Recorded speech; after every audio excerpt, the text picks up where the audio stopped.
This is the It's Time to Refresh podcast with Brad Refresh, the podcast about life, music, traveling, shit, literal shit that is, and weird and wacky stories with Brad and a range of guests from the planet Earth.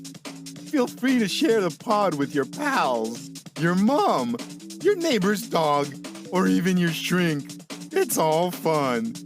You can follow our Facebook group called It's Time to Refresh Community, or It's Time to Refresh on Instagram. Write in to the pod, ask questions, and share your stories. Enjoy the pod. Hey kid, what time is that? It's time to refresh.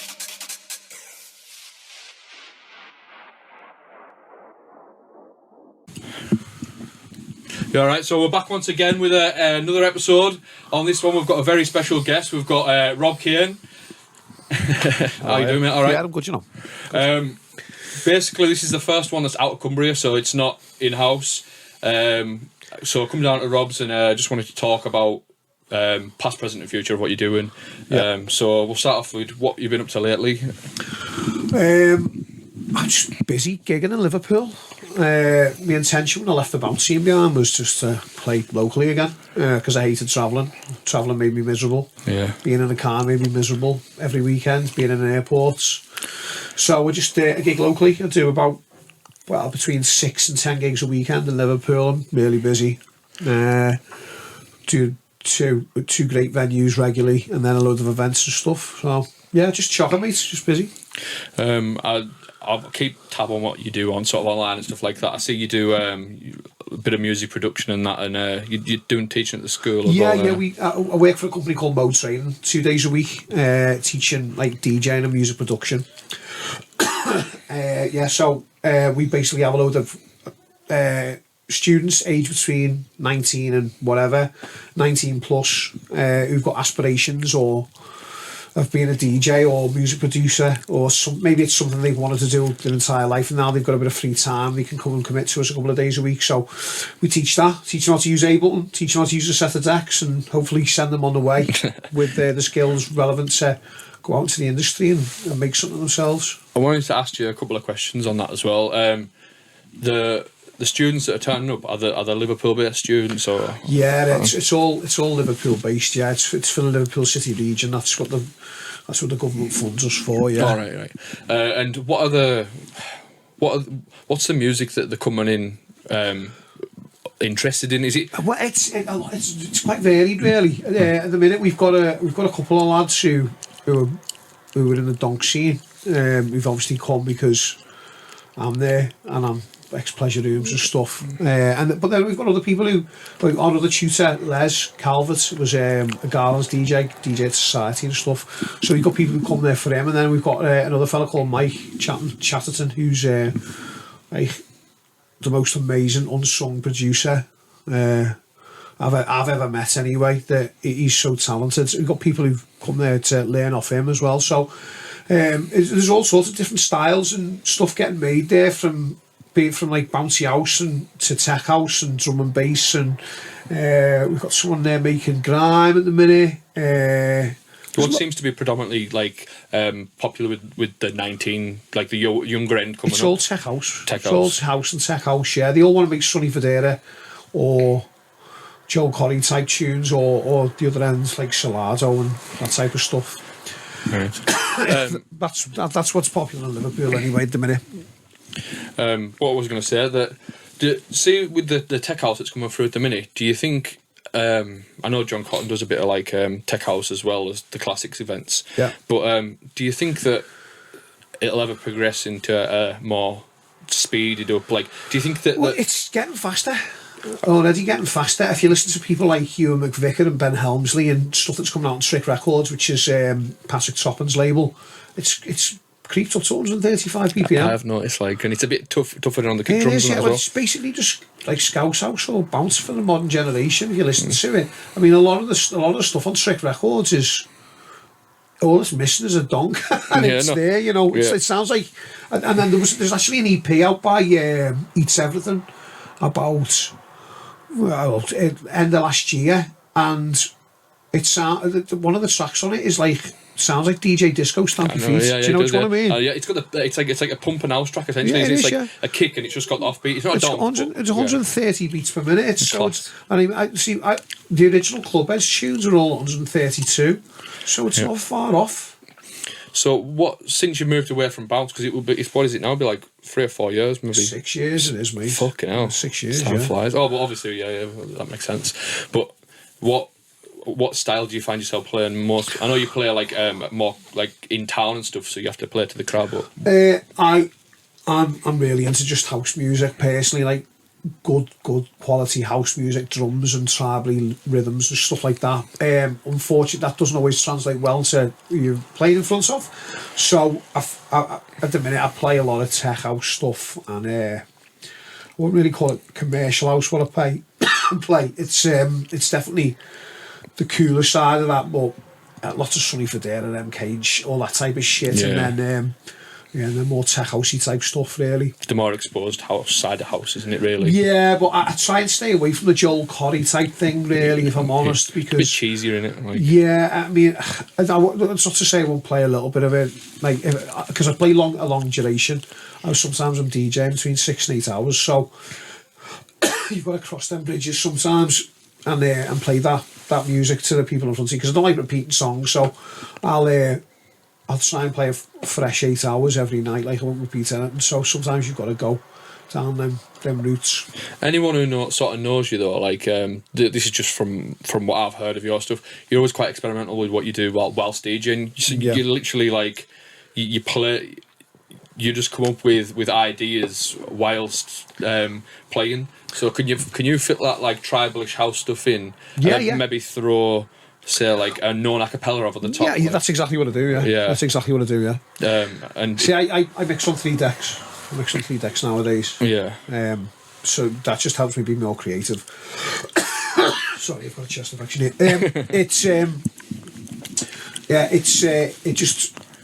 It just helps me. I've always got an acapella loaded up on the 3rd deck. Yeah. The 3rd deck's always loaded with acapellas or scratch samples. So, it just helps me be more creative in that respect. So I can get away with playing some outlandish shit as long as I can make it accessible to the audience by using acapella or scratching over it or whatever. See. Sorry. See, before I was like when you were in the bouncing and stuff like that, you'd always get like people like myself, even with like your mate Woodsy and that, like went before he knew you. He'd come over and look over the decks and see what's going on, see how you're doing it, and like the intrigue of a normal person. See the young people who's out there now. When you're throwing a cappella in or you're scratching out like that, are you getting like, because it's quite student based, isn't it, Liverpool? Like no, I mean the places I play are really Scouse. Are they? Yeah, really, like it's young Scouse lads and girls, especially in the after hours place I play Aura. You still do get people coming over. Can I stand in the DJ box and watch it for a little bit? And like, if they're cool, sometimes I left them, you know. Yeah. If they're not too mangled off the cake. No, but I just wondered if there was there's still that it's that not like type it was. Of person. It's not, there's still them type of people that want aspiring DJs or just interested. It's not like it was. I mean, I don't know, you're DJing in Wigan Pier and places like that years ago, and you get like 20 people all just stood around the DJ box all watching what the fuck was going on. Yeah, absolutely. And everyone else is in front of you dancing the tits off, and then there's these 10 people just going, oh, what's going on here? What's he doing? What's he playing? Yeah, how did he do that? Tune? How did he do this? Yeah, it makes sense, but I just honestly, because I myself, I haven't been on on a city night out in a few years. My missus finished uni about 5 years ago, so we used to go out in York, and I'd always be the one standing by the DJ box having a look to see who's on, what's being played, and how they're mixing and stuff like that. But becomes a bit of a curse when you're a DJ, though, doesn't it? Going out, you go on a night out and you hear a DJ playing, and you go, oh, that mix was shit. Oh, honestly, like my wife's onto it now as well. She goes, oh, that was a bit of a fucking weird transition. And so it's a curse that they translate to your better half as well. It's one of them things. It's like I've always found that, like, say we went out for a drink and that, and we're all on a table, especially during the COVID times when you all have to sit down and the DJ would be on and you'd be drinking. Like, I'd be mid conversation with somebody and you sort of drift. Your ear sort of perks up whenever they're about to mix or whatever, and you sort of disconnected from the conversation to see what's going on. I don't notice it when it's smooth. If someone's mixing well, don't notice it. It's when it goes bad. Yeah. You instantly hear a fucking terrible mix, don't you? You never cotton onto the good ones. You only ever hear the shit ones. Yeah, exactly that actually. But since you've left the bounce scene, a lot of people will be wondering this because, well, I'm wondering, to be honest, do you miss it? Yeah. Something that was, I don't think you can ever switch off from something that you were completely passionate about. I mean, I was in it for nearly 20 years, and it was a massive part of my life. It was, it was a thing that funded my lifestyle. It was like I had goals and dreams and stuff, and it was all, everything that we did, all the holidays we went on, was all funded by the bounce scene. So I didn't get into it initially because I wanted to be rich and famous and stuff. I just got into it because I loved the music. So I've still got a soft spot for it. I just didn't like what it became. It's like, I don't mind saying this, we talked off the pod, and like, I don't mind saying this on the pod as well. I think that the music sounds so recycled, and it sounds, there's nothing new being brought to the table. Yeah, well, it was already recycled when it started in the 90s. It was when the club heads and all that started, like, pioneering the sound. It was like, you listen back to what they've made, and half the stuff is all disco samples, and it was recycled shit then. But it's like, so people are just remaking stuff that was remade already, and it's been remade a dozen times, some of it. How many times is there going to be a remix of fucking Show Me Love or Candy Stanton?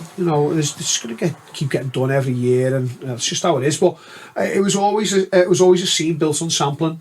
But I for me, it just got a little bit tired, and I was like, the stuff I was really interested in was like that deep Dutch pumping vibe, somewhere in between house and hard house, really, I'd say, and like with trancey elements, and it just didn't really translate well for me to the crowd.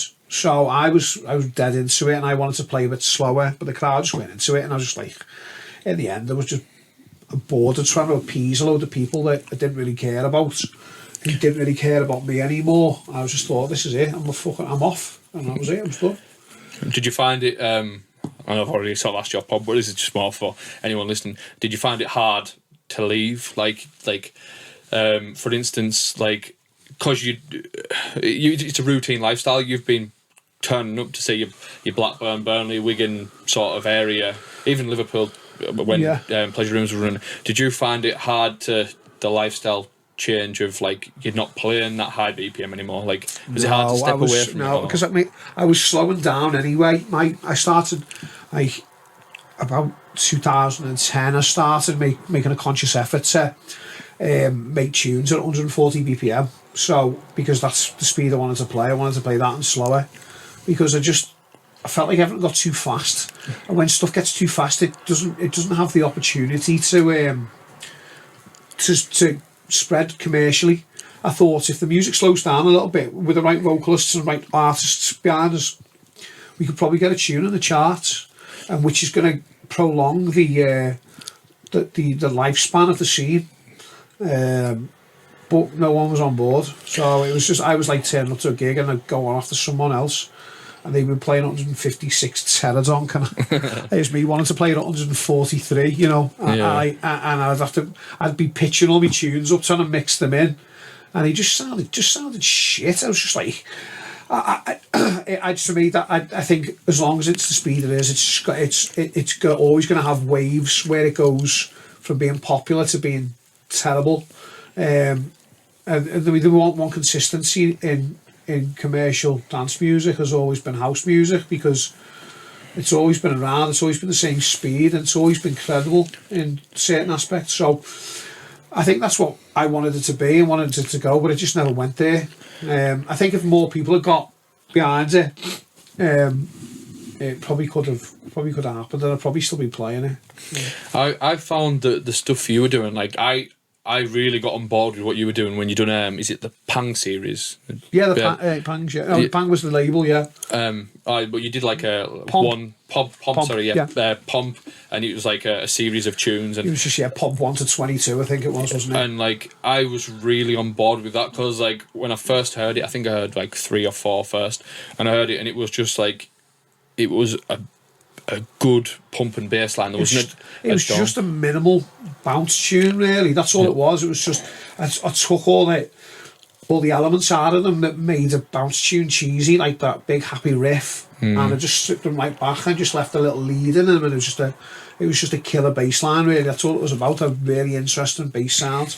I mean, listen back to some of them the other week, and I thought, fucking that's shit, but there's a good handful of them that I was really proud of. Again, I did some as well under another alias called Sounds Like 98, and the premise was it needed to sound like it was made in 98. Yeah.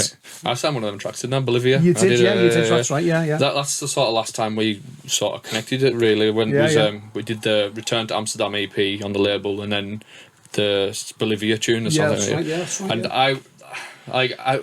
I'm a big pusher of sort of pumping house music. I like 135 to 145 music. Yeah. Unfortunately, it doesn't translate well in the bounce scene, but it doesn't translate well anywhere else then as well, because in the late 90s it was massive. But look, if you like now, if you turn to a house gig, even if you're on the last hour for like a power hour, you couldn't come on and play that style of music. The closest I could describe it to, which I thought the direction you were heading in before you left, was jumping over to sort of like the hard house scene, because I found like Digital Mafia and like I mean, I was playing lots of Dave stuff. I mean, I was getting booked for the Tidy Weekenders and stuff, so it was like it was happening.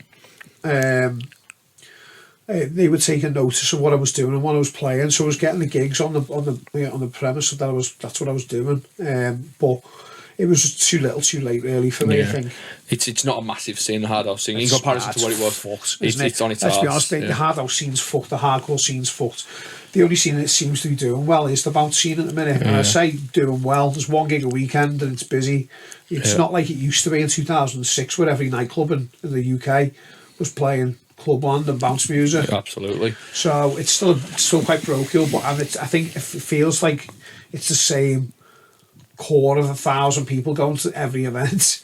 It's always the same faces. I don't think it's a grown scene. I just think it's a large population for now. And as I say, I've been in its highs and its lows, just like yourself. And like, it's one of them things that 1 minute you will be getting 1,000 people in an event, and next minute that same brand, a couple of years down the line, will only be getting 50 to 100 people in an event. It's just, it becomes popular, then there's a new phase, and then it's... Yeah, I mean, I noticed it at last time I played for BTID, and I think it was on the pier, and I was seeing, walking through the crowd and thinking, I fucking recognise any of these people. They'd sold 3,000 or 4,000 tickets for it, or whatever they'd done. It was chocker. And there was loads of young people there, but they didn't know any of the tunes. So it is obviously reaching other people. They just don't seem to go any other events for BTID, do they? Yeah. I think it's because it's the commercial bounce thing, isn't it? Yeah. But like, going off what... How can I put it? Going off what the BTID lot are doing, in previous podcasts we've touched on, there's a few people who've been around for a long time, since the sort of early 90s, and Dev came along, and like yourself, you came along sort of mid-90s, didn't you? So, well, late 90s. Yeah, you I started DJing in 94, 94. Yeah. I was getting my first gig was 97, so yeah, everyone else was 97. So they were saying that, like, for instance, they'd be playing in clubs, and then now they're going out and the bounce scene's only revived because the young 18, 19, 20-year-olds that's on the dance floor, the parents were there 20 years ago doing it, and they've just grew up listening to that. Well, that's it. We notice every year at Reminisce, the crowd gets younger and younger and younger, and like the older ones are always like put off by it, like oh my god, it's so young here now, where these kids weren't even born when these tunes were out. Absolutely. But their parents were playing these tunes to them. Growing up, they know brothers and sisters, or down the Dawson Three's family because the parents were playing them CDs and tapes to them when they were kids.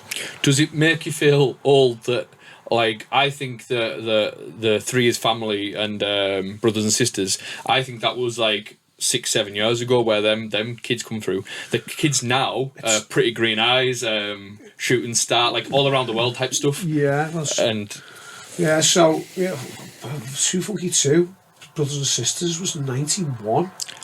It's like 30 years. So ago, them people you're associating with, they're actually like 30-year-old people now. The 18, 19-year-olds are essentially the Pretty Green Eyes of the world. Like, well, yeah, and even that's like proper old to some of them. Like some of the kids I DJ to at the weekend, they're only 19, 20, and so they weren't even born when Pretty Green Eyes came out.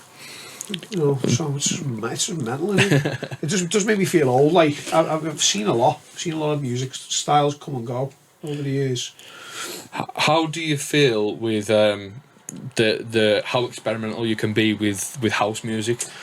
So you were saying you were trying to push one sound within the bounce scene, and it sort of wasn't picking up. Do you find you can be more experimental with house music? I think there's so much variation that you've got room to be experimental, haven't you? I always work on a premise as well that I'll play 2 tunes they know, and then I'll play one that they don't. And slowly but surely try and break new music like that.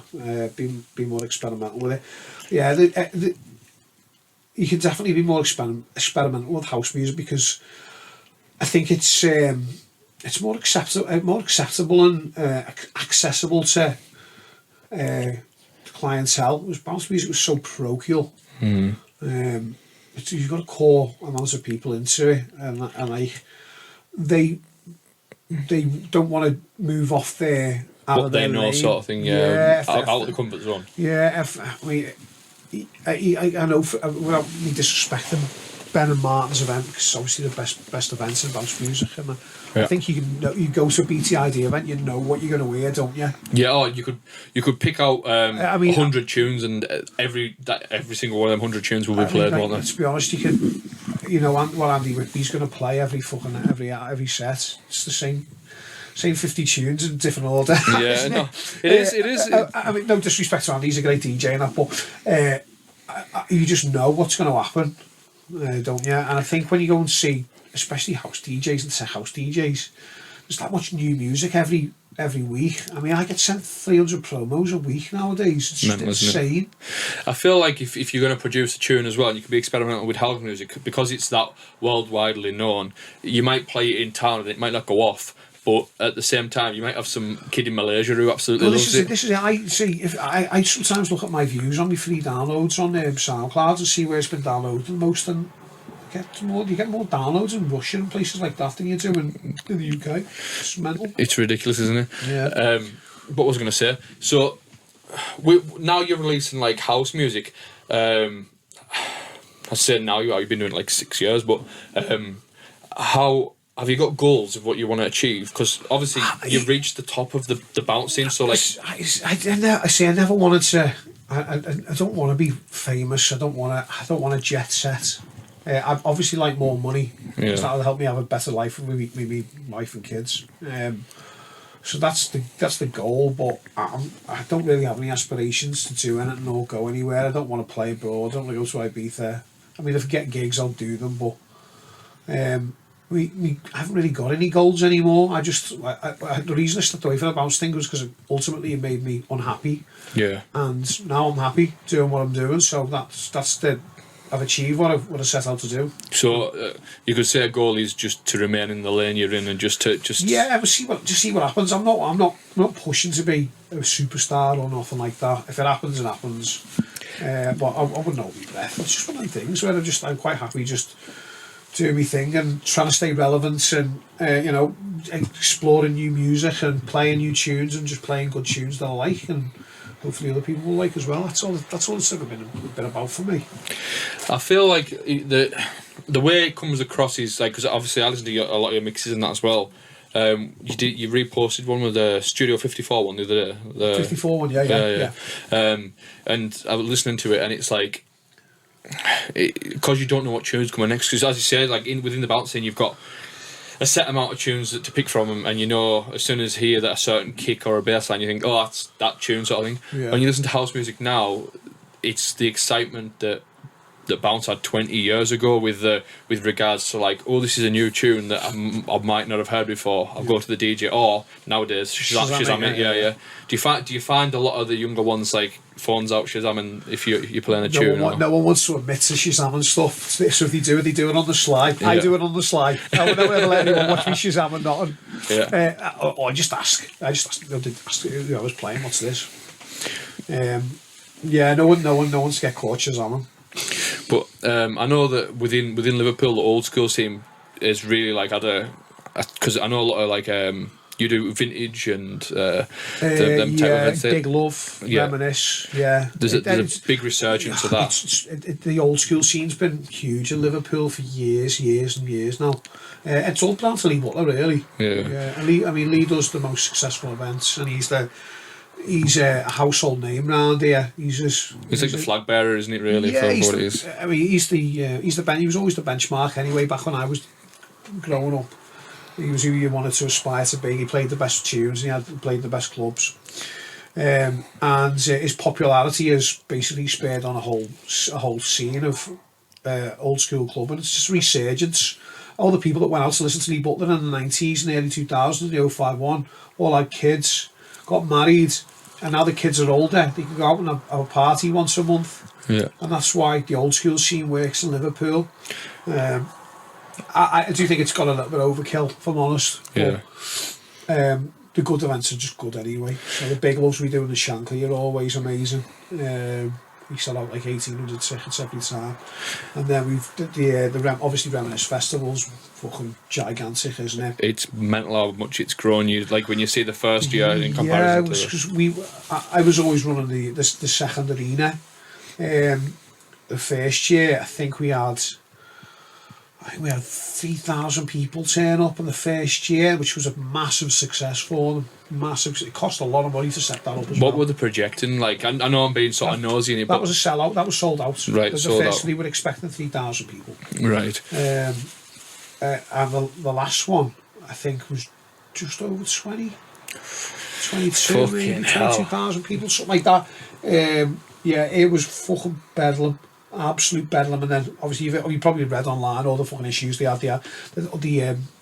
They were low on security because during lockdown all the security fellas all lost their badges. They have to renew every year because they couldn't get a medical done because they couldn't get to the doctors. They couldn't renew the badges, so they were low on security. And then also the internet went down on the morning, so there was someone had cut through the Wi-Fi cables.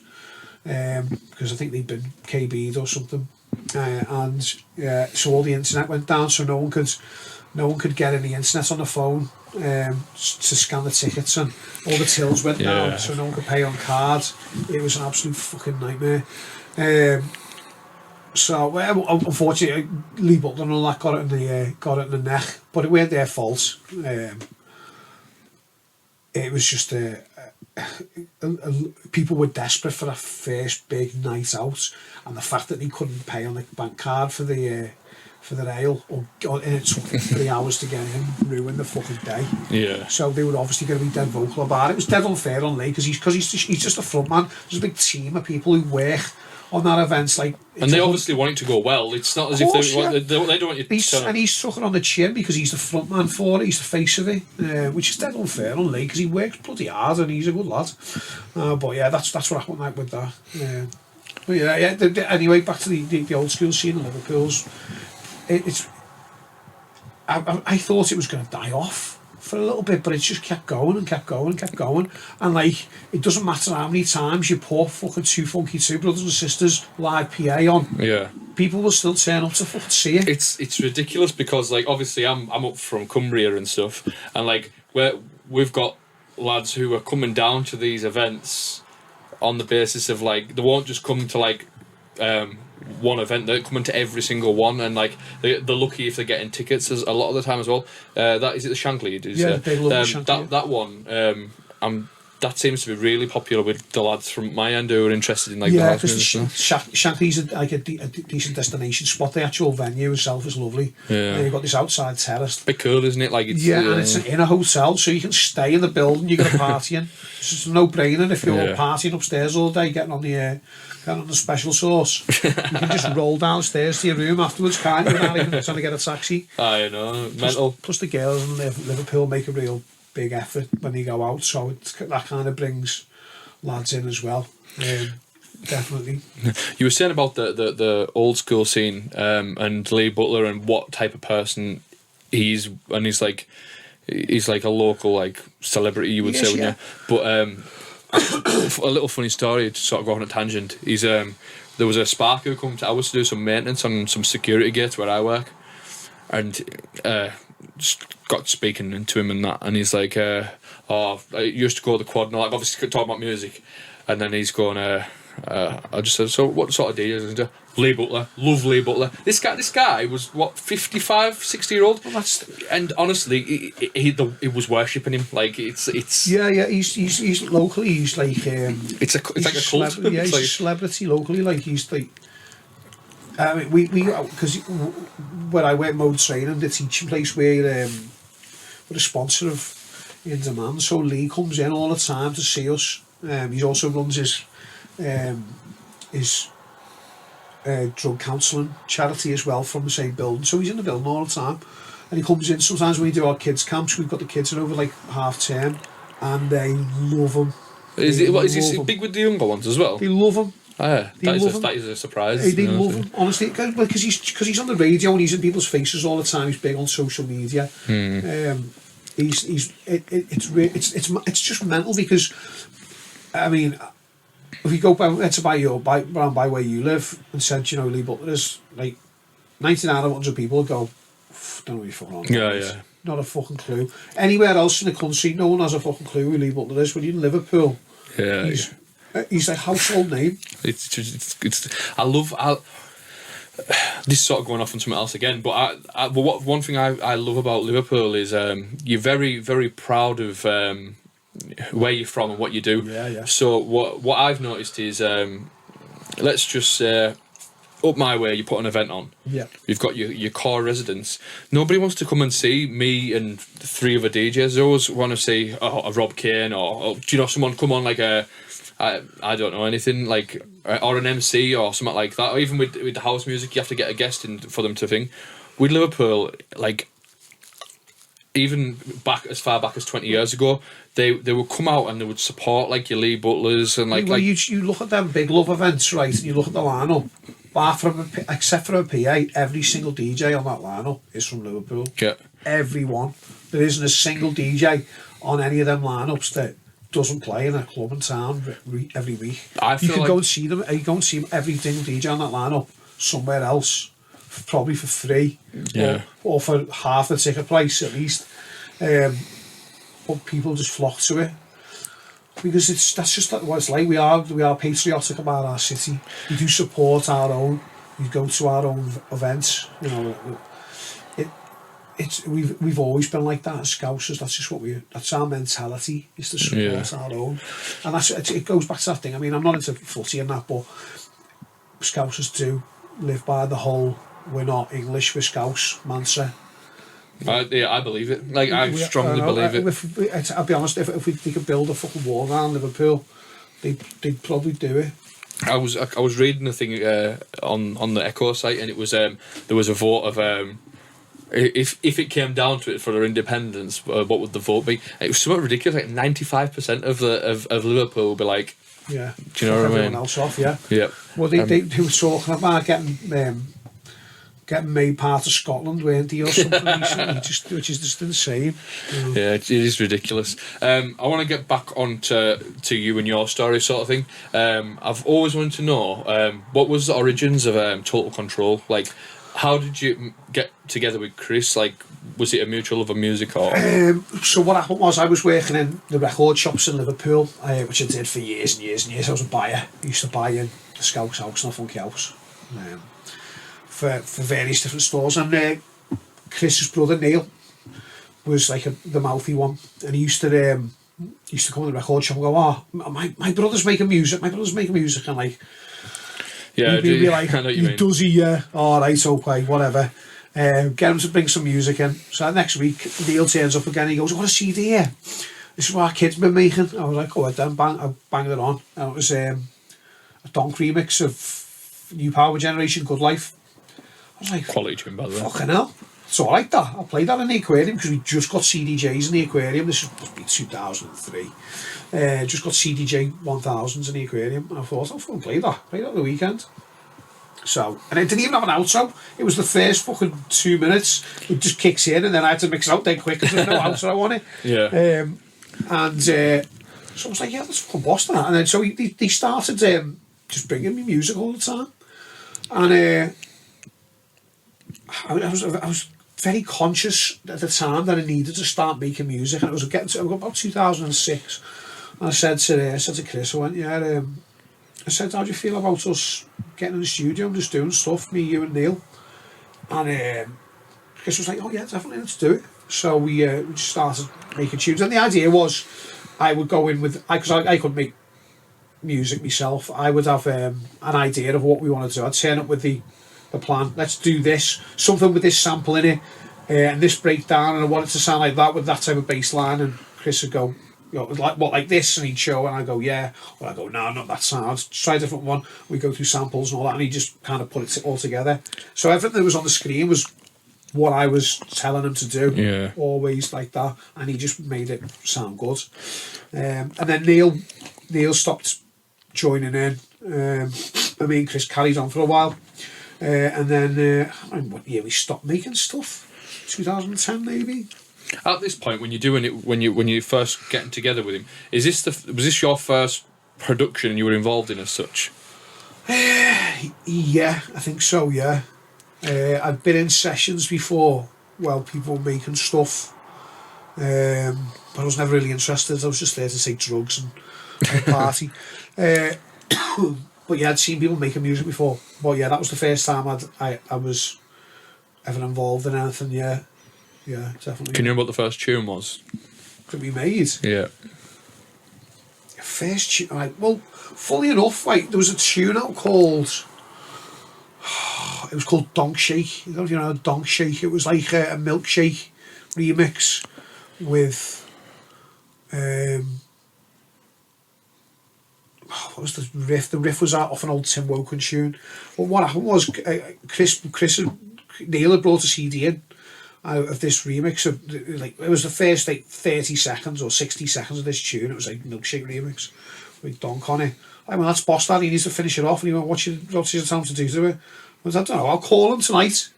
So I sat on the phone to Chris, producing the tune over the thing. Going to him, yo, right, put this riff in here, I'll send you this tune over now. Take the riff out of that, put that in, and do that, and extend that out a little bit, and blah blah. I had a phone call with him for 2 hours while he made this tune over the phone with me. So that was the first time I've ever done it. That didn't come out as something mine. I think it was just come out as Dizzy DJs or Slurp or someone, one of Chris's aliases. Yeah.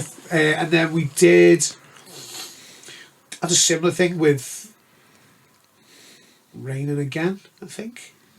Yeah, we did a Donk Up of Raining Again by Moby. And I think I did that over the phone with him as well.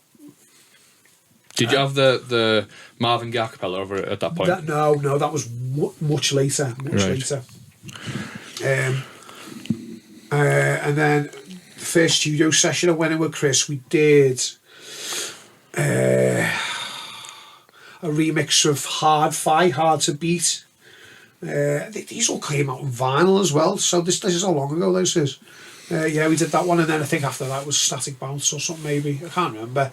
It's a blur. That time we were making a lot of music in the end, so I don't really remember. But yeah, I think it was Hard Five was the first studio session. I actually went in, and I was like, oh, this is fucking easy. I wasn't doing nothing.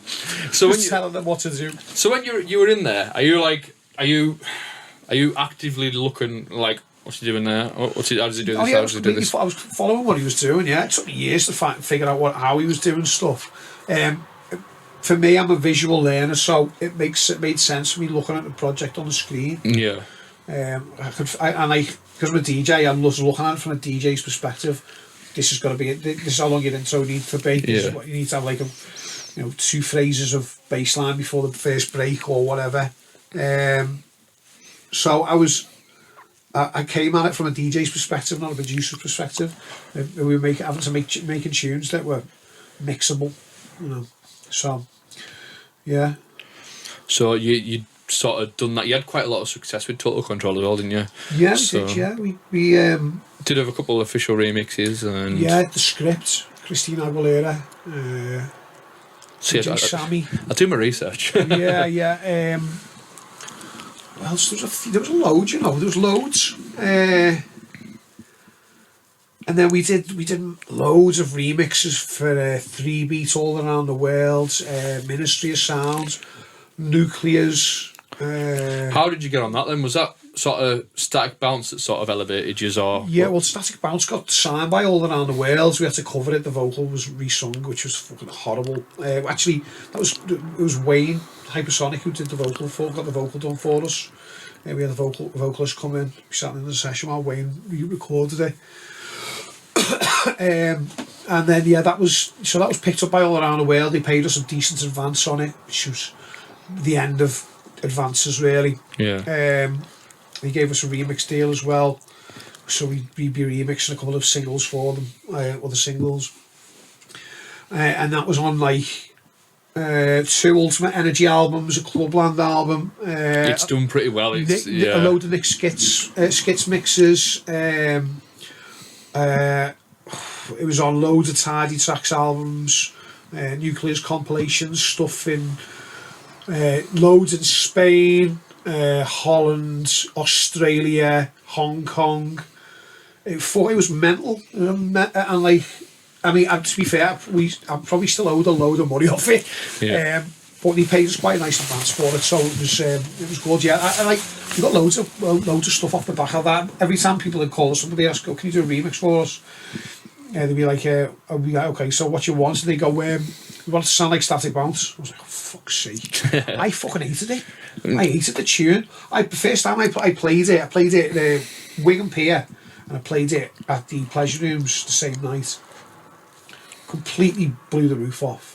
Like, completely. First time I'd ever played it, completely blew the roof off. Mikey B was behind me in Wigan Pier going, "Wow, what's that?" I was like, "That's one of ours." He went, "Oh, can we sign it?" I was like, "Yeah, of course you can."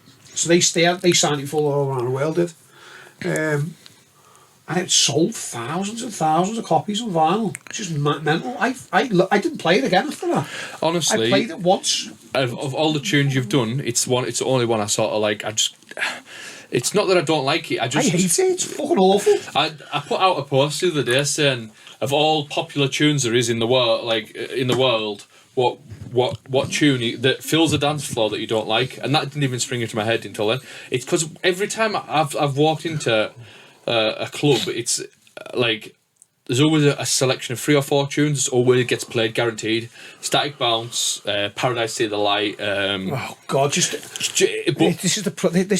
was the problem I had with Wigan Pier in the end. It was just the same tunes on rotation all night, and I know that they want to appease their clientele, and but for me there was just no progression there, and like the reason that's done that track did so, and the JoJo's tribute, This Will Twist Your Head thing we did, obviously massive as well. I played that a lot, but that's just been overkill to fuck. Even if I'm on a lineup nowadays, on like a peer lineup, I can guarantee I turn up with the DJ on before me, he's playing fucking tune. Your signature tune to them, and it's just like... I'm like... I just had enough of them. So... Yeah, they've got a... For me, I just wasn't into that Static Bounce at all. It felt, the actual process of making the tune was quite an interesting one, because we came at it from 3 different angles. There's 3 parts of that track, which one part I designed, one part Neil Clark designed, and the other part Chris did. Chris was like, and then Chris just put them all together. So it's like it was 3 of us who worked on it. The process of making it was dead interesting, watching Chris glue all these bits together. I think my idea was the triplety bit at the end. Neil was like, there's a riff on it. even though that was signed officially, that's actually a sample of another tune, which no one knows. Right. It's never been pulled up then, you know. No, well, I'm not going to say what the sample's from, but it is actually ripped off something. Right. That was Neal's idea, I think. And then Chris wanted to use the vocal. So, it was an amalgamation of all three of us, that tune. So, the process was interesting making it, but after I played it a couple of times, I was like, everyone else, I always found that when everyone else went bananas or something, that put me off. I like to play stuff that people were like, yeah, this is good, but not everyone was going to batter, because I wanted tunes to be. I've always found like if I'm being brutally honest, you might agree, you might not, but I don't know. I've always found you're a DJ's DJ.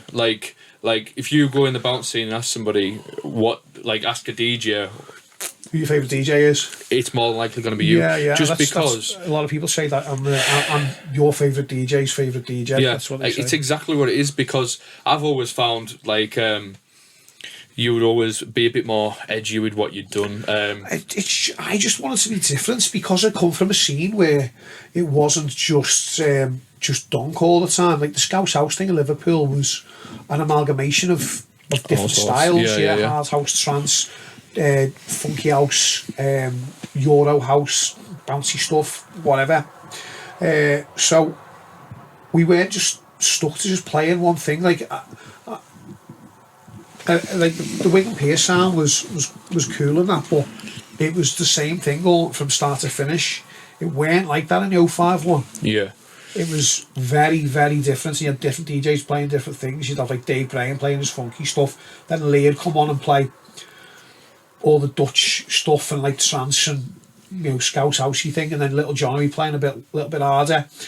It was just interesting, and that's why my style is the way it is of playing. I wouldn't just turn up and go, I've got fucking 20 brand new donk tunes, I'm going to smash them all out. It would be, I've got to put this, I want to put like this hard trance tune in, or I want to play this hard style tune, or I've been in my vaults and I've found this 20-year-old like Dutch house throbber by fucking. See, that's what I love DJ Antoine or whatever, and I'd play that. And like it would be everything. So I was listening to my old Bounce Ever mixes the other day, and they're quite eclectic, some of them. I mean, so a lot of them are just like it's obviously very obviously Total Control tune based, but there's some interesting selections on it. I think it's fucking hell. I would never have thought I would have played this. This is interesting. And like even stuff like I used to get a house tune if I had an offbeat bass line, just pitch it up to 140. I don't have a problem with that. That's what I was saying to you before about the tech house stuff. It's getting faster and stuff like that. I think you've touched on a previous podcast, but basically you were saying that when you did the Some Noize thing, that was sort of ahead of its time with what it was. If you look at how the scene is now, you were doing that sort of 10 years ago with that idea, or a bit loosely based around that idea. Yeah, it was. That's what it was. The Some Noize was take all the things we like about bounce music and just slow them down and make it accessible to all parties. So if you like bounce, you're probably going to like this because it's just bounce music but without the donk and slower. And if you like house, you're probably going to like this because it's just house music but faster. But it just was wrong. It was the wrong time. Unfortunately, it was the wrong time for us to do any events at that point. The bounce scene was on its arse, so we didn't really have any room for traction. There was no way to promote it because people weren't going out. I found it a brilliant alternative. Like it would all, in my eyes, it would have really worked if there was a big clientele for it. In bounce, I thought it would have really worked well as a room too. That was the concept. Event. That's what it was intended to be. It was intended to be the room 2 sound for something like BTID. That's what we wanted it to be. Like a wind down from the 150 BPM. You come in and it's just a bit cooler and a bit edgy. And as I say, the people who you probably see in that room is the DJ who's on in the main room, and they've come to see their DJ as DJ. I feel like a lot of the Liverpool-based sort of DJs are very educated within within knowing the tunes and the music, and even with modern stuff as well. You see a lot of the DJs now who are playing house music, and they've got a good grasp on what's a good tune. Like, yeah, there's some great selectors. Yeah, yeah. We were always like inspired by like people like John Cotton. Yeah, because he was the ultimate selector for me, because he was physically going to Amsterdam to buy his music, tunes that he thought were great. Brilliant, brilliant. Like, bringing a fucking go with an empty flight case and bringing a full one back full of tunes, and he had music that no one else did, and like he had like because he'd been DJing since the 70s. He had a great knowledge of the dance floor, and especially the dance floors that he was playing at. So he was just like a perfect selector. So we learned a lot from John, being original, but also finding that niche, that tune, a particular track.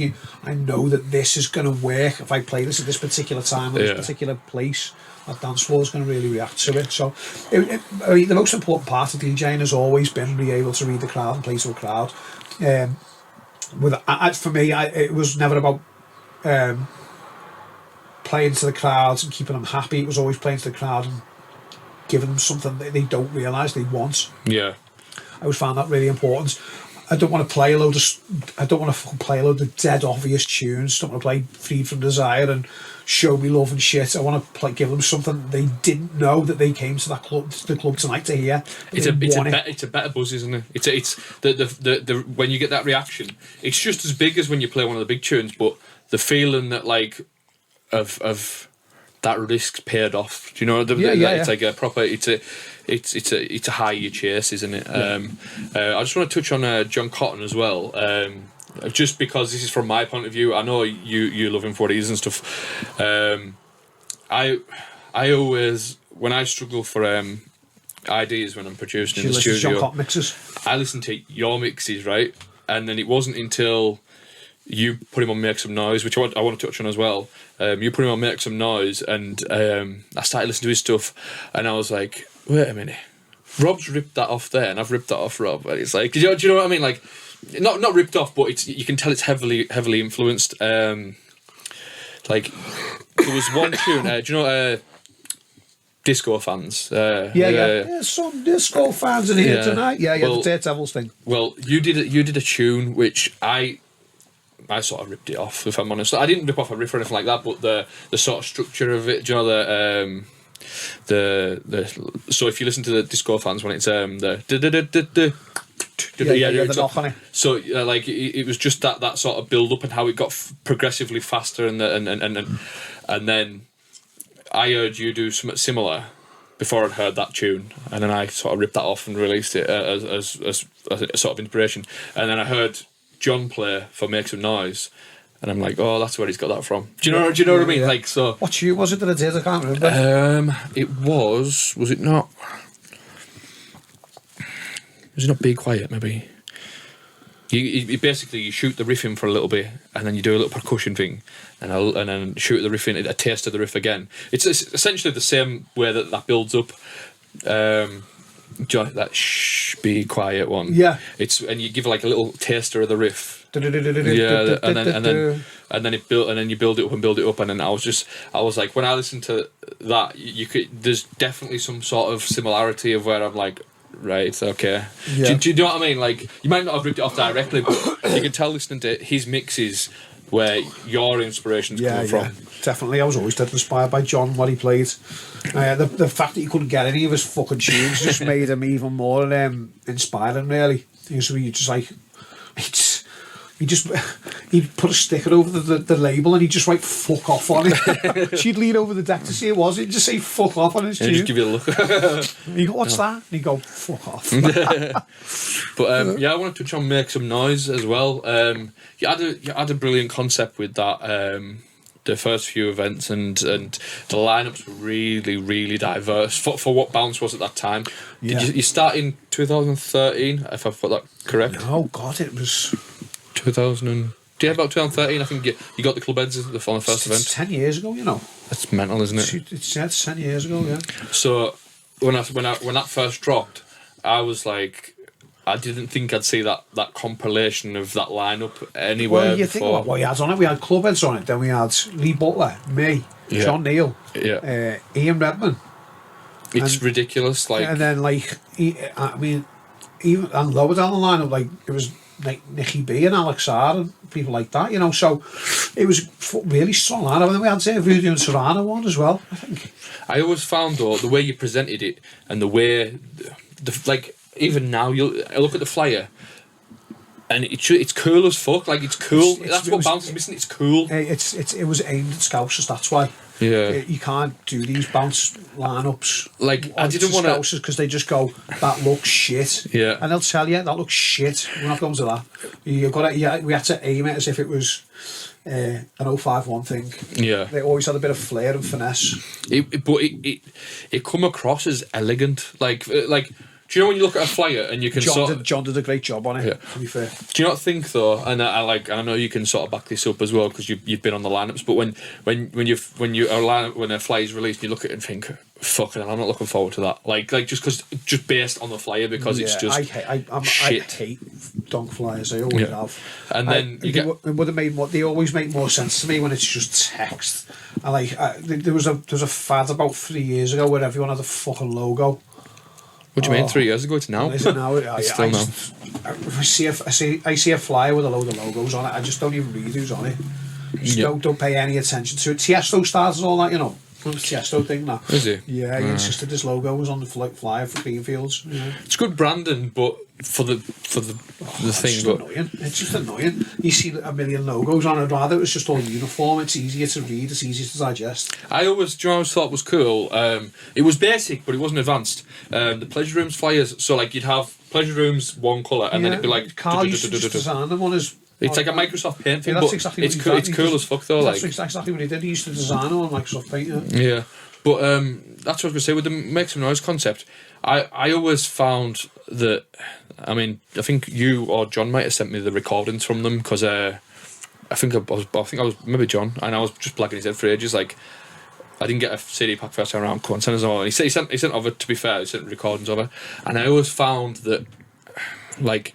Not only was the flyer cool as fuck, like the tunes that were being played, there were classics and stuff like that, but it wasn't stuff that you were hearing every classics night. Like, nothing against the non-classics, it fills a dance floor, but I even felt like the likes of say like Alex and Nicky, they were on, and they weren't just anthem bashing. They were, do you know what I mean? You playing for instance, fucking what's a Paul Simon tune that you play? The MDC. That's the one. Yeah. So like when you pull that in, it's just like it's old, but it's refreshing. Like to an average bounce listener. Because the average bounce listener only hears the same fucking recycled tunes all the time. That's what I'm saying about the scene being parochial. It weren't like that in Liverpool. Yeah. It's like as you know yourself, you go to a bounce night, a classics night, and you're gonna hear that KB Project remix of See the Light, aren't you? Probably 3 times, and it's 10 minutes fucking long.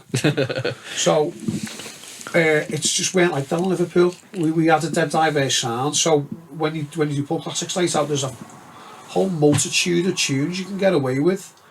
A whole multitude of stuff like if it's something on Tidy Tracks to something on Blue Records or whatever. There's loads of great music from that era that just doesn't get the airtime it deserves. Absolutely, I can't agree more with you, to be honest.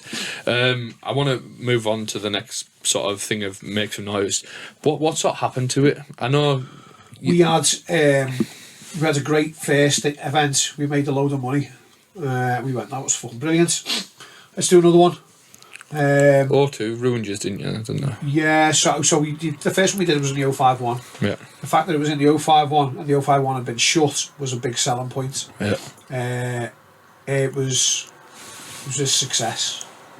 The second one we thought, what the concept was, we were going to bring DJs to Liverpool who play Pump and House and like them type bouncy sounds from all over the world, and we're going to do it in a different venue every time. So the second venue we thought, well, where can we go that's about the same size as the 051?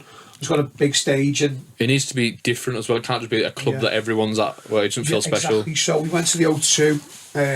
The higher fee for it was fucking insane, if I'm honest, even by today's standards. And do you think they were having your pants down, or were? Well, let me say. Or is it is that the standard price? It's just no, expensive. the standard price was bad, but then they had our keks down at the end. Well, unfortunately for us, it fell on the same night as the Groves Frotch fight. So, a lot of ticket. We were doing Skiddle at the time. This is the first time I really witnessed this as well. A lot of the Skiddle ticket buyers didn't turn up because they were watching a match, they were watching a fight, and they were charlied up in the house with the mates. Yeah. So a lot of them didn't turn up. We were like, fucking hell. We sold like 500 tickets here. There's only 250 people in this fucking enormous club. So, yeah, it was because we didn't do the numbers that they expected us.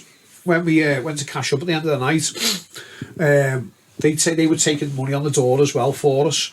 Went to get our ticket money because we thought, fuck it, we've made about £1,000 here, but that's not the end of the world, I suppose. Yeah. I think we paid £3,000 to hire the building originally, or maybe 4. It was expensive anyway by today's standards to hire the O2. And then at the end of the night, we went to get our money. They took on the box office, and he went, "Yeah, you're owes another £2,000." I was like, "What for?" He went, "Well, you did the money you paid us. There was VAT on top of that. You haven't paid the VAT. We had some paramedics, extra security." This, that, and they just banged us on a £2,000 bill. I was like, what the fuck? He said, you can't just do that. He went, well, we've got your money off the box office, so we can do what we want. I was like, fuck you. Oh, God. I still had to give him another £1,000 down in my pocket. It crippled me. So, I mean, overall, the night, it weren't rammed, but it looked good. The videos that we got of it made it look good. So we went too disheartened by it. We just said, we'll never do another event there. Fucking gang of cunts. So the next one we done was in the Some Noize, which is above the 051. Yeah. That was like an dead famous Liverpool after hours. Not realising that we fucking booked the event on the rematch of the Frotch versus fucking Groves fight. Fuck's sake. So we had exactly the same fucking problem as we did the first time with the first fight. Sold some tickets, load of people didn't turn up, it just looked shit. We broke even, but I just said, not doing any more of these, John. John was like, alright, someone offered to buy the brand off us a few years back as well, went to give you £10,000 for it, and I went, fuck off. No. And then in hindsight, I shut off. Yeah. Well, I know you hired, I don't know about hired, but like you were sort of having your own rooms at certain events, so yeah, we had to make some noise event. Ballers. You did? Make some noise room at Ballers, I'm sure. Fucking hell, we probably did, yeah. For Bounce 7. Yeah, we did. We also had to make some noise arena at Reminisce. Reminisce of first year, wasn't it? Yeah, and one at Scream Fest. And then some other ones as well. I can't remember. We did a few. See, I thought you were just sort of riding on idle there, thinking we'll sort of put the logo on flyers and it'll sort of come back. But I think you were maybe a bit scarred after the second Gross fight. Yeah, no, I was just like I don't like losing money, John. And you know, you put £10,000 into something, or I mean, I'm not sure what events cost nowadays to put on because I haven't done one in years, but you put £10,000 into something, you expect to see a fucking return for it. Would, like, I know this you can't confirm or not, but would you bring Make Some Noize back? We talked about it a couple of times. I mean, Make Some Noize, a Liverpool event, like, not like a room somewhere else. I mean, put out a flyer that's like the first couple of events, a lineup as exciting as the first couple of events. Would it work? I just don't think it would work in Liverpool. I think people have tried Scouse House events in Liverpool lots and lots of times. The last one I did was for Lee, and it was dead. It was quiet. I think if you just home into that one particular vibe, you've got no chance. The only people who do it well are pleasure rooms in Liverpool, really, and like, I'm quite happy to just turn up and play, if I'm honest, without the stress. Oh, I'm too busy gigging every weekend to warrant being able to, spend my whole night somewhere as well, because I'd like to do that if I was going to run an event and want to be there all night. I can't, because I've got 4 gigs on a Saturday. Absolutely. We want to move on to what a lot of people have been talking about on the podcasts is life on the road as a DJ. So you're travelling, you've played abroad quite a lot. You're up and down. You don't drive yourself, do you? I don't know. You were always getting driven up and down all places of the country. Can you share with us any exciting, fun stories that you may have occurred? I've heard some of them before, so I know what. There's loads, you know. I always find that you always get yourself into like because anyone listening will know that there might be a couple who just listen to the podcast from my local area who not know who you are. Yeah. But the bounce listeners who are listening will know that you're quite famous for a Facebook status. A witty anecdote, yeah. But like you've always got a story to tell in regards to being on the road. I fucking hated it, you know. I hated being on the roads. I'm so much happier not travelling anymore. From here to town, it's only about 20 minutes. So you could just nip in like. I get the train to town, get the train into work, train station 10 minutes walk. I'm happy. I get the train home when I finish at 6 o'clock in the morning. Put my AirPods in, listen to a podcast. Class. I'm happy. Yeah. Travelling stories. Oh, there's so many. The time we got stuck in Barcelona, me, John Neal. We were going to play. You documented that as well, didn't you? On a video. Yeah, it's on YouTube. Yeah. We were going to play the Bumping Festival in Spain, in Bilbao. We were meant to play Chitaro, Scamner, on the Friday. So we travelled. What we did was we were travelling from Liverpool to Barcelona, from Barcelona to Bilbao. You obviously never booked them tickets, did you? They must have been. No, this is the problem. It's backwards, isn't it? With promoters, they book through Skyscanner, so you get these stupid backwards flights. I'll come to another one about that in a minute. So we landed in Barcelona. As we got off the train, we're walking towards the to get our other flight, and the airport just shut. It was fucking bizarre. The rollers just come down all the shops, all the security guards just fucked off, all the planes just all turned the lights off, all the lights got turned off in the terminal. It was just nuts. They got into like this air traffic control got on strike. Fuck. What time would be in an airport, man? So, and we were in between gigs. So we just stood there going, what the fuck do we do? How the fuck do we get home? This is pre sort of the boom of like social media, so you weren't exactly connected to everybody really, because it was late. I didn't even have an iPhone back then. Yeah, that's what I mean. Yeah. So there was no like. It was just not nuts. So we was at the airport and we call up Javi Bass. Don't know if you know. Have you ever met Javi? Yeah. Javi was the guy who booked us. Called Javi and went, we're stuck in Barcelona. And he was like, wait there, I'll call you back in a minute. By this point, John Neal had shit his pants. He'd actually literally shit his pants. I didn't know. Yeah. So he'd done a wet fart in the airport and crapped himself. He said he had to go to the toilet and fucking throw his bills in the bog. So we just sat there going, and he's flapping because he's going to New York with his bird. In 2 days' time, he's thinking we're stuck in fucking Spain. Yeah, he maybe doesn't even want the gig anymore. He just wants to get back to make sure he gets. What we were looking forward to playing the gig. It's a big deal playing that event. So we wait around for a little bit, and then Javi calls us back home and goes, "Yeah, we're going to send someone to come pick you up in a car." So someone drove 6 hours from Barcelona from Bilbao. 6 hours from Bilbao to Barcelona to pick us up, and then drove 6 hours back straight away. It was the fucking most mental car journey ever, because driving through Spain is basically like driving through the Nevada desert. It's mental. There's nothing there. There's no wildlife. It's just sand. It's just bananas. So yeah, they drove us there. Obviously, we didn't make the gig, but because we're on for 2 days, we just played the next night in Decibelia, which was good. But by this point, we were all just fucked. Completely fucked, drained, not dehydrated. Fucking first bevy went down far too easy. We went there, and then because the air traffic control was still down, the next day we had to drive across the border to Bordeaux. Yeah. Get a flight from Bordeaux in France. And let me tell you, that is the shittest airport I've ever been in my life, Bordeaux. So yeah, we flew from Bordeaux to Heathrow.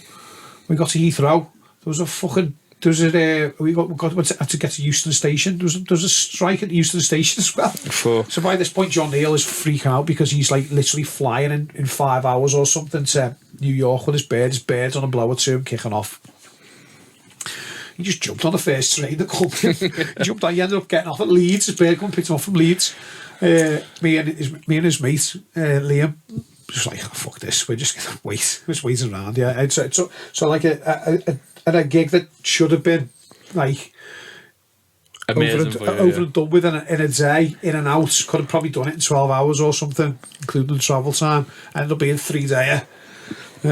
All my gigs were cancelled on a Saturday as well. Shit. But yeah, talking about like promoters booking through Skyscanner. The straw that broke the camel's back for me, really. This I was booked for Pumping Festival. I think it was a festival. Booked for a decent Pumping gig anyway in Poland, and the lads, the club based lads, booked the flight through Skyscanner, so I had a connecting flight on my way home. I think it was Switzerland or somewhere like that. So I flew from Rocklaw to Switzerland, and I had a 9-hour connecting flight. 9-hour wait before my flight to Liverpool. I always find that a lot of the promoters and that, like, once they're done with you, you're just like, oh, like anywhere to get you home. They don't care about like how long you've got to wait in an airport. They're done with you now. Like, you just fuck off home. I didn't have the right currency in my pocket because I couldn't use the vending machines. I didn't have a charger. Yeah. My phone was fucked. I was sat there for 9 hours and I just thought to myself, I'm not doing this no more. This ain't happening ever again. I'm never ever doing a gig ever again like this. Well, under these circumstances. The gig was amazing. The gig was amazing. I don't take anything away from that. It was a boss gig. But I just thought, I'm not getting on a plane to do a gig like this again. Under these circumstances, I'm either flying from Liverpool or I'm not going. I found this, right, with... I think I maybe had too much too early. So, like, when I think the original thing of what had happened was... I booked this French DJ to come over when the sort of bumping thing was big. Was that Farad? No, it was DJ Taz. It was. Taz, yeah, he was signed to Ormode Records. Gary Select was producing his stuff, but like, he was quite marketable. I thought at the time, and he came over and he sort of returned the booking for me, and he was like, "You go and play there." Probably the I've told the story in another podcast, but I've never been treated so good by the French. The French, honestly, we got put up in a villa. I got put up in a villa with Dirtex. He's a fucking crazy character then, and was he eating loads and loads and loads of MDMA? I'll send you the story of what I told, and I've actually just said his name on it by accident. I did it unnamed, but yeah, it was Dirtex. No, mate, there's no secrets that he takes drugs in. Yeah, like a fucking big Russian tank, isn't he? I was saying, we went to Michelin star restaurant that took us out for like food. Honestly, getting his face off. No, well, he refused to go to the club. We were sitting in this restaurant, and he's like, I'm not. I the Russian accent, but the American twang. I'm not moving. Give me my drugs, and he fucking slammed his hands on it because he's like quite a well-made lad as well. And he slammed his hands on the table, and they got this fucking French glass collector to come up on a moped and drop his drugs off. He went into the toilet in this fucking Michelin star restaurant, took all his drugs, and then came back out, and he was absolutely fucked. Yeah, he's a fucking big Russian Terminator. Him. I've seen him put away some fucking drugs. Him like I know. We were at Pumping Fest with him for 2 days, and he was hoofing it. Yeah. And like over in Poland, there's no Charlie, there's no Lamo there. It's all speed, isn't it? Speed, yeah, but like industrial strength speed. So like they pulled up in this white camper van to pick us up from the airport, me, Kenty and Cheese and all them, and pulled up this white camper van, and we were all like, okay boys, get in the back. So we jumped in the back, and the lad in the front, he goes, you want some drugs? And we were like, I was like, go ahead, what is it? And he opened up this like this reel of CDs, and in this reel of CDs was a fucking huge tube of white powder. And I went, "It's right, so we're fucking partying here." I went, "What is it?" He went, "Speed." I went, "Oh fuck that! I don't want that." Oh. And like, he was up for 3 days. This kid. After that, like, just hoofing the speed.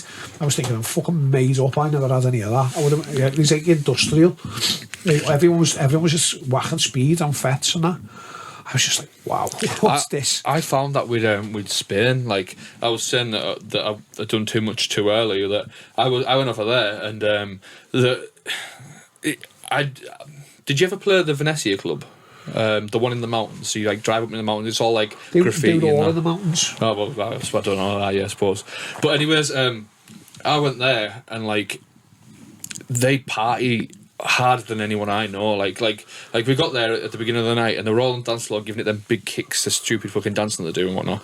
And as I say, I went into the fucking their like green room, so to say, and there was just a fucking big pile of speed on the thing, and they were like I say, like I went after I left, they took me back after the gig. They drove me to the airport. I was in the airport and like I was getting a couple of follows, like because I was marketing myself like quite a lot. I was just trying to get a good name for myself, build up, giving out free CDs, blah blah blah. And then I flew back to Edinburgh, and when I was in Edinburgh, this was like 5 o'clock the following night. There were still people in that on the car park with the tunes turned right up in the cars, still fucking going like. 24 hours. I did a club up in the hills. They had this big massive 2,000-man car park outside, and they were all just hoofing glue. They were doing aerosols and glue in the cars. Fuck yeah, it's mental. It is. It is mental. We've been going an hour and 15 at the minute. So what I usually do is at this end of the podcast, get a bit formal with some questions. So just to wrap it up. Okay. So. I usually ask people what's 3 meaningful tunes throughout the career. With you, I want to do. I think you're going to say Invisible Man, aren't you? Like it's got to be. It's like that's your tune, isn't it? It's the best tune ever, yeah. But I want to ask you, what's your favourite production within Bounce that you've done? That I've done. Personally, or as a collective? Anything you've been associated with, so it could be Total Control, it could be Rob Cain, it could be a collaboration you've done with somebody else. I don't know. I have no idea. Is there not one that you feel a bit proud of the way you've produced it? Yeah, there was a remix we did for Greenie and Wiggy of it was a cover of Chris Isaacs called Wicked Game. We did a Total Control remix of that. I think what the alias they went under was AM/PM. Yeah. That was the one that I still listen to and go, yeah, that's fucking great. That's a great remix. There you go. Other than that, any others? I can't think. Really. Right. So you've got Invisible Man. You've got for a bounce tune. I want to ask you for your favourite house tune that you've done. That I've done. Yeah. Oh God, I don't know. I've always been under the impression that you. Because you've got the DJ mentality behind you, as not as a producer, as more as a DJ. I feel like when you produce a track, you throw it together to go and play in the club and test it out, and then like that once you're done with it, that's it. That's exactly the way I do it. Yeah, I'll make a tune every week. Every week I'll make a new tune, and I'll probably play it twice unless it's got real legs. Yeah. Strangely enough, I've just done a remix of. Example, Change the Way You Kiss Me, like a tech housey type thing. Yeah. Probably more minimal tech really. And I've tested it out all weekend and been bringing it back home, tweaking the master, and then I played it again on Sunday after I mastered it for the 5th master, and it sounded great. So that's usually my process. I'll take it, test it out, see if it works. If it does work, I go, right, I need to fix that. I need to fix the master on it, or take that bit out, or make the vocal higher, or whatever. If it's otherwise, I'll play it and I'll go, yeah, I don't like that. I just never play it ever again. I think that's a great thing as a sort of as a circuit DJ as yourself. Like you're out there every weekend, you could throw it in and see if it works and see what the crowd reaction's like. So we're doing remixes. What I'll usually do is I'll play the original over the course of some weekend, and I'll go, right, this still works, but it's not very current. Doesn't sound current. So I'll take it in the studio and just do something with it, like make it sound like it could fit in. That's why I've done that. I played the original example tune about 4 weeks ago. I was like, it's still been a reaction. That's fucking gone off. That played at the end of the night, it's gone off, I'll do something with that. And I just made something a bit more middle of the night. Yeah. As regards to your question, best house tune I've done, one that's got the most traction is I did a remix of Sosa, Dirty Coco. So that plays like by Felix Leiter and people like that at festivals and stuff. Sent it to Patrick Top and sent it to a few people. Sent some big plays. Got rejected by the label as an official remix. The label didn't like it, but yeah, that's been me favourite, I think. Right, I'm happy with them answers, to be honest with you. What I was going to say, one of the last things we do is if you go out for a Chinese meal for one into a takeaway, what are you getting? Noodles, some kind of noodles. I normally do. Every Saturday in between gigs. So when I finish 54 because I do the warm up in 54, and then we don't start an order until 12. So I've usually got 2 hours to kill. I always go to Wagamama's and get noodles. Nice. Always, and I use the chopsticks. I taught myself how to use chopsticks specifically, so I don't look like a cunt when I go to a Chinese restaurant. I'll be honest with you, mate. This is another thing. Is like I didn't realise. Like I've been with my missus now 11 years, and I've sort of been brought up within their household of like you use chopsticks and stuff. So when where did they originate from? You? Hong Kong. Hong Kong. So so where like if we go out and eat food, I've went out with my mates before. And I'm just firing away, and it doesn't process in my head, or it didn't process in my head that nobody else knew how to use chopsticks, and like people, I was eating them, and I'm thinking, what the fuck are they looking at me for? Like my mates and that, and it's like, how do you know? And it's like a second nature. You just don't realise it. Like, see, I when I moved in with my wife, when me and Danielle first got together, and we moved in together, I used to practice using chopsticks, eating pot noodles. Because I didn't want to go. I didn't want to go for to go for a meal with her and look at knobhead, not be able to use chopsticks. She can't use them anyway. Yeah, I know. So, it's that party trick, you know what to do. Yeah, no, I always get noodles. I mean, either that or beef black bean fried rice maybe. Nice. What would you go for a start? Like a starter? Shumais, hot and sour soup, prawn crackers. Do you know something? Right, this is totally mad. Like I know what a sumai is, and that through eating Chinese food. Do you know outside Liverpool? Ask the average person what a sumai is. They don't have a fucking clue. I saw this. There was I think there was a Vice documentary on it, wasn't there? I don't know. Yeah. There was a documentary on why does no one else apart from Scouse know what shumais are? Well, we've got like at the Christmas markets, we've got a shumai stall at the Cumbrian markets, and the girl does salt and pepper shumais. That's sick. Mental. Like it's just backwards. Like because I've got a few Scouse mates and that, and like. They're like boss them sumais, and I'm just like, I'm glad, I'm happy you know what it is. Anyways, we're gonna tie this up now. Is there anything you want to plug? Any big gigs that you've got coming along that you would want to talk about, or you want to plug your social medias, or plug any tunes you've got coming out, or anything like that? Yeah. You know what? I don't want to plug anything. No, you just find me on Instagram. And Facebook at Rob Kane. I think it is Rob_Kane maybe. Yeah. I can't even remember what my handles are. That's how arsed I am about social media nowadays. I have noticed you sort of quieting down a bit now. I just had enough. I felt like it became something where I just log on. I'm still a bugger for it. Have you ever looked at your phone count? How many times you picked your phone up? Yeah, on it's iPhone, ridiculous, on iPhone, yeah. I looked at picked my phone up, like over the course of me being at work for 6 hours, I picked it up 105 times. It's ridiculous. I just opened it and not done anything. Just opened it, looked at it and gone, put it down. Didn't even check my notifications. Just it's ridiculous. Stupid. So yeah, my social media's a bit lackadaisical at the minute, so get me on Insta or Facebook if you want to, if you can be asked. Music to promote. I don't think I've got any scheduled releases at the minute. I need to send some demos out. I can see you've got a remix up there coming out. Yeah, Blade. for Piano Man. Yeah, it's coming out on a vinyl that as well. I think. Is he getting a digital release as well, is it? Well, Yeah, digital releases as well, is it? I'd assume so. Yeah, I'd assume so. What style have you done that in? It's like bouncy techie type thing. It's like Right. offbeat bass line, put it at 130 BPM. That's nice, that. That's very nice. Yeah, what else have I got? I don't want to say I've been putting donk stuff out, but I have. Have you? Yeah, I've got 3 tunes on acceleration at the minute.